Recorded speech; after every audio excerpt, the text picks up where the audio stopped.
Liber 777 by ALEISTER CROWLEY. The following is an attempt to systematize alike the data of mysticism and the results of comparative religion.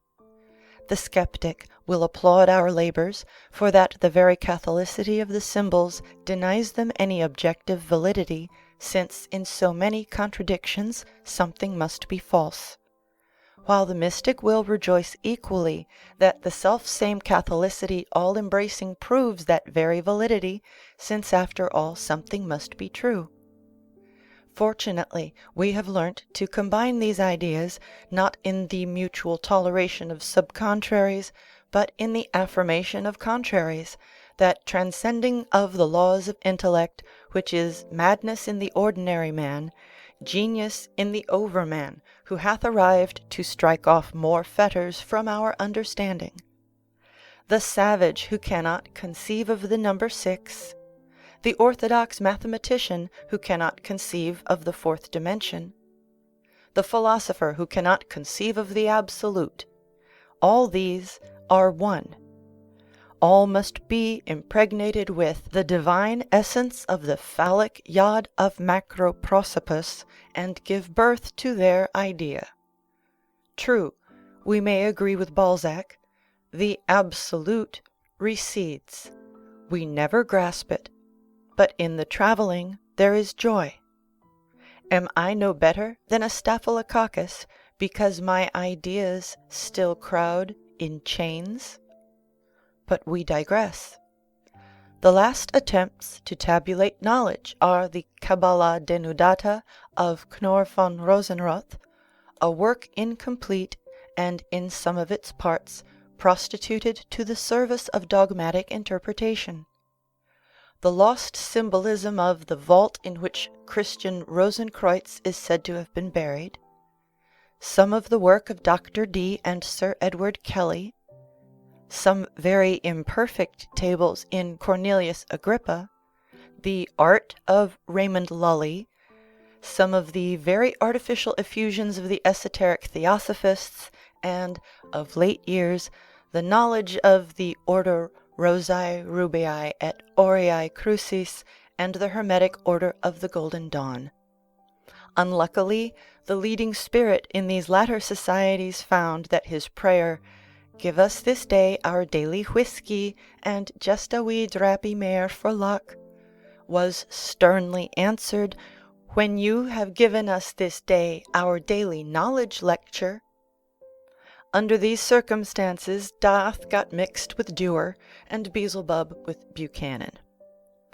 But even the best of these systems is excessively bulky. Modern methods have enabled us to concentrate the substance of 20,000 pages in 2 score. The best of the serious attempts to systematize the results of comparative religion is that made by Blavatsky, but though she had an immense genius for acquiring facts, she had none whatever for sorting and selecting the essentials. Grant Allen made a very slipshod experiment in this line. So have some of the polemical rationalists. But the only man worthy of our notice is Fraser of the Golden Bough. Here again there is no tabulation. For us it is left to sacrifice literary charm, and even some accuracy, in order to bring out the one great point. This, that when a Japanese thinks of Ha-shi-man, and a Boer of the Lord of Hosts, they are not 2 thoughts, but one. The cause of human sectarianism is not lack of sympathy in thought, but in speech, and this it is our not unambitious design to remedy. Every new sect aggravates the situation, especially the Americans, grossly and crapulously ignorant as they are of the rudiments of human language, seize like mongrel curs upon the putrid bones of their decaying monkey jabber, and gnaw and tear them with fierce growls and howls. The mental prostitute Mrs. Eddy, for example, having invented the idea which ordinary people call God, christened it mind, and then, by affirming a set of propositions about mind, which are only true of God, set all hysterical, dyspeptic, crazy Amurica by the ears. Personally, I don't object to people discussing the properties of four-sided triangles. But I draw the line when they use a well-known word such as pig, or mental healer, or dung heap, to denote the object of their paranoiac fetishism. Even among serious philosophers the confusion is very great. Such terms as God, the Absolute, Spirit, have dozens of connotations, according to the time and place of the dispute and the beliefs of the disputants. Time enough that these definitions and their interrelation should be crystallized, even at the expense of accepted philosophical accuracy. The principal sources of our tables have been the philosophers and traditional systems referred to above, as also, among many others, Pietri di Abano, Lilly, Eliphas Levi, Sir R. Burton, Swami Vivekananda, the Hindu, Buddhist, and Chinese classics, the Quran and its commentators, the Book of the Dead, and, in particular, original research. The Chinese, Hindu, Buddhist, Muslim, and Egyptian systems have never before been brought into line with the Kabbalah. The Tarot has never been made public. Eliphas Levi knew the true attributions, but was forbidden to use them. All this secrecy is very silly. An indicible arcanum is an arcanum that cannot be revealed. It is simply bad faith to swear a man to the most horrible penalties if he betray, etc., and then take him mysteriously apart and confide the Hebrew alphabet to his safe keeping. This is perhaps only ridiculous, but it is a wicked imposture to pretend to have received it from Rosicrucian manuscripts, which are to be found in the British Museum. To obtain money on these grounds, as has been done by certain moderns, is clear, and I trust indictable, fraud.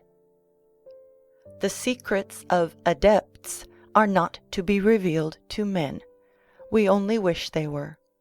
When a man comes to me and asks for the truth, I go away and practice teaching the differential calculus to a bushman, and I answer the former only when I have succeeded with the latter. But to withhold the alphabet of mysticism from the learner is the device of a selfish charlatan. That which can be taught shall be taught, and that which cannot be taught may at last be learnt. As a weary but victorious warrior delights to recall his battles, fortis an haec olim meminisse juvabit, we would linger for a moment upon the difficulties of our task. The question of sacred alphabets has been abandoned as hopeless. As one who should probe the nature of woman, the deeper he goes, the rottener it gets, so that at last it is seen that there is no sound bottom. All is arbitrary.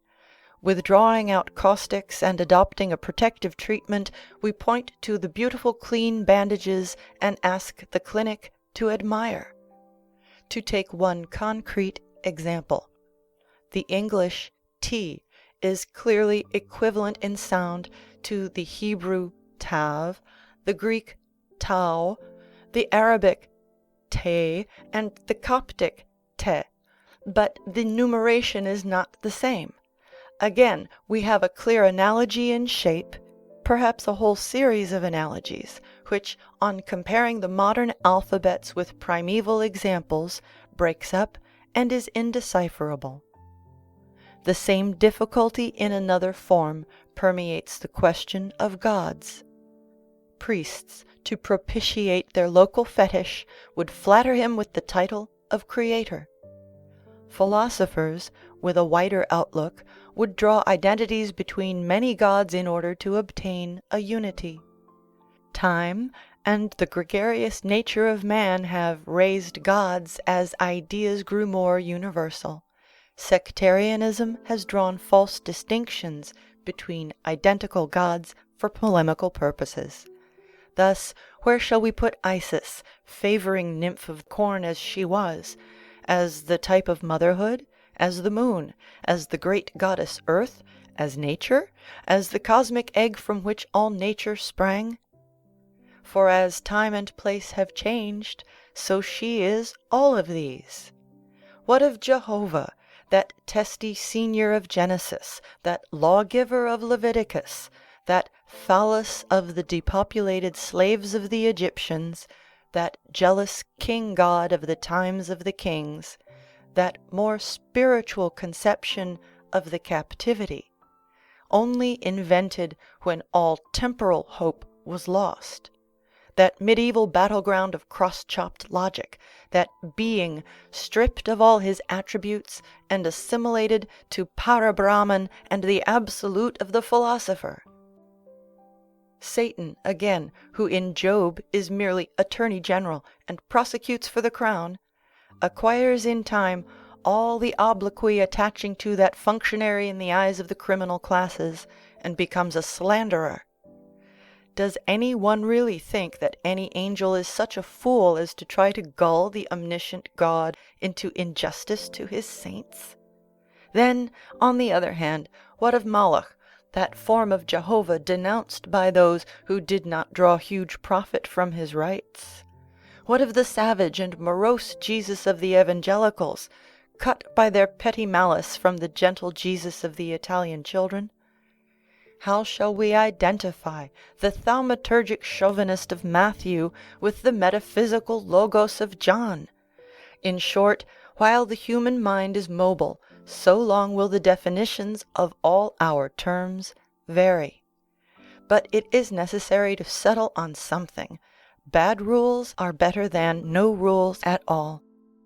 We may then hope that our critics will aid our acknowledged feebleness, and if it be agreed that much learning hath made us mad, that we may receive humane treatment and a liberal allowance of rubber cores in our old age.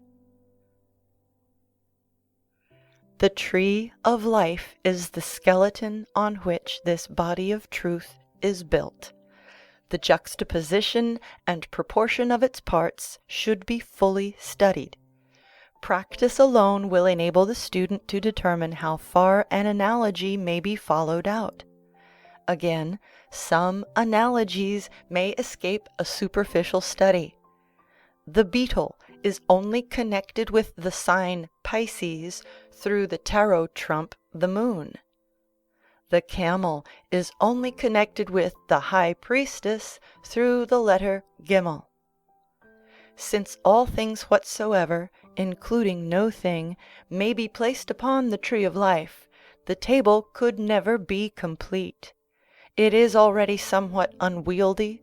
We have tried to confine ourselves as far as possible to lists of things generally unknown. It must be remembered that the lesser tables are only divided from the 32-fold table in order to economize space. E.g., in the 7-fold table, the entries under Saturn belong to the 32nd part in the large table. We have been unable for the moment to tabulate many great systems of magic. The 4 lesser books of the Lemegeton, the system of Abramelin, if indeed its clifothic ramifications are susceptible of classification, once we follow it below the great and terrible demonic triads which are under the presidency of the unutterable name. The vast and comprehensive system, shadowed in the book called the Book of the Concourse of the Forces, interwoven as it is with the tarot, being, indeed, on one view, little more than an amplification and practical application of the Book of Thoth. But we hope that the present venture will attract scholars from all quarters, as when the wounded Satan leaned upon his spear, forthwith on all sides to his aid was run by angels many and strong, and that in the course of time a far more satisfactory volume may result. Many columns will seem to the majority of people to consist of mere lists of senseless words. Practice and advance in the magical or mystical path will enable little by little to interpret more and more. Even as a flower unfolds beneath the ardent kisses of the sun, so will this table reveal its glories to the dazzling eye of illumination. Symbolic and barren as it is, yet it shall stand for the athletic student as a perfect sacrament, so that reverently closing its pages he shall exclaim, "May that of which we have partaken sustain us in the search for the quintessence, the stone of the wise, the summum bonus, true wisdom, and perfect happiness." So mote it be. End of Liber 777 by Aleister Crowley.